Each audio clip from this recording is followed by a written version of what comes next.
Hey guys, this is Jacolia of Jacolia Gems. Thank you for once again coming back to view my channel. If you have not already done so, go ahead and do me a favor and hit the subscribe button. And for those of you that have done so, thank you. I appreciate y'all so much. I'm over 1,000 subscribers and I'm like, what?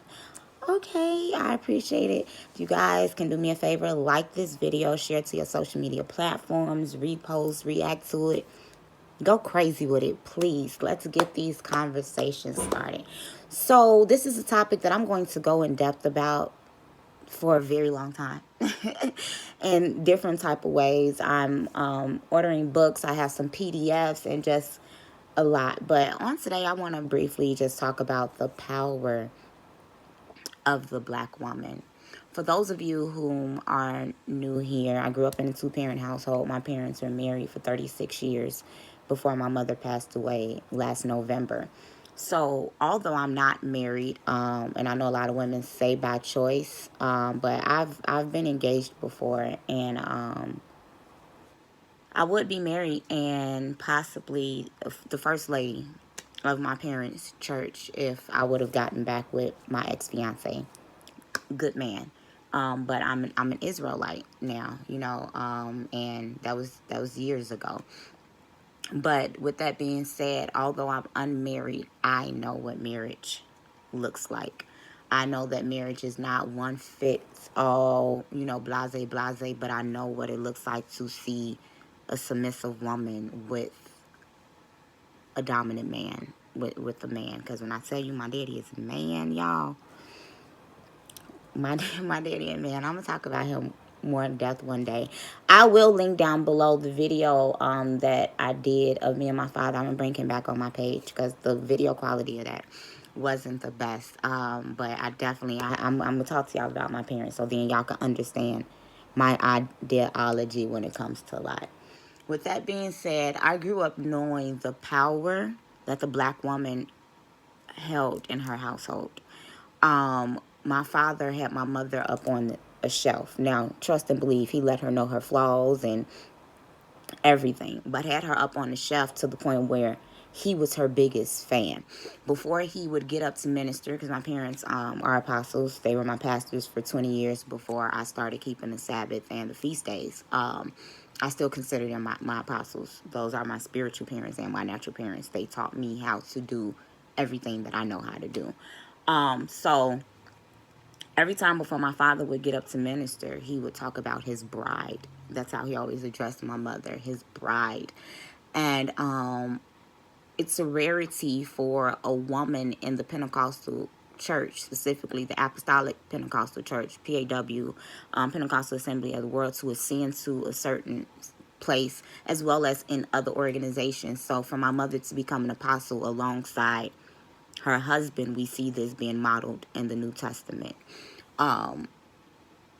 There was never a tug of war in certain areas. My mom set the fragrance and the atmosphere of her home, literally.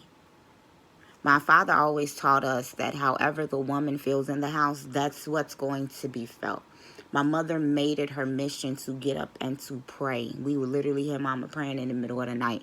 On Saturday morning, she would wake up me and my sisters, y'all lay out, y'all pray. She would go on a fast. She would take us down to, even before they opened the church, take us down to the churches we were members of, and we would be down at church on the Sabbath, walking and praying, because she was very, very big on her atmosphere.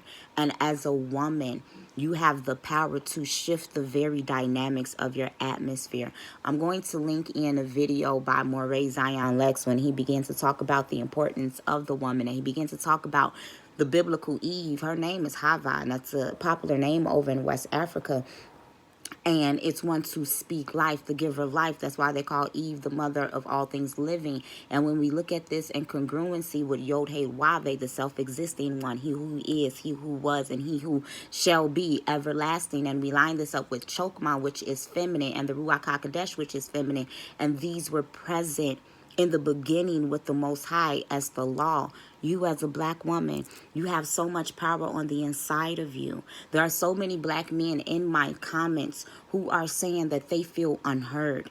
They feel unloved. They feel used. They feel tossed to side. And some black women in the comments like, yes, sis, that's it. And I said that. But those of you who cannot hear, I want to just remind you of how powerful you are. So if you're still holding on to hurt and to pain and to trauma, you need to begin to let it go. And I'm telling you, if you gossip, if you bicker, if you backbite, if you talk about your friends and your family, if you're just always angry and something's always wrong with you, you need healing. Because everything that you feel on the inside of you is projected out. And because you are so powerful, when you begin to speak over your sons and you speak over your daughters and you speak over your men, this is what they're going to become.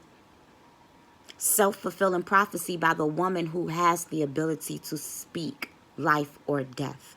The Bible begins to tell us, as well as the Apocrypha, it begins to tell us that it's better for a man to dwell alone in the desert than to dwell in a house with an angry woman. Now, as a woman that ended up being angry in her last relationship, although I didn't enter in, when I saw myself shifting, I should have left. Shouldn't have been there in the first place. Should have followed my gut. But I came into that relationship in a way where I was like, I'm not going to argue with you. Let's pray. I'm not going to do this. Tell me how you're feeling. That's how much power that you have as a woman. And if you're with a man who does not want to submit to the femininity and the wisdom of you, you need to remove yourself from that situation or you're going to come masculine. And this is what we see. We see women trying to match the energy of a man. That's not our role. That's not our place. You'll get so much farther in life with a soft tone, with some assurity and with some confidence.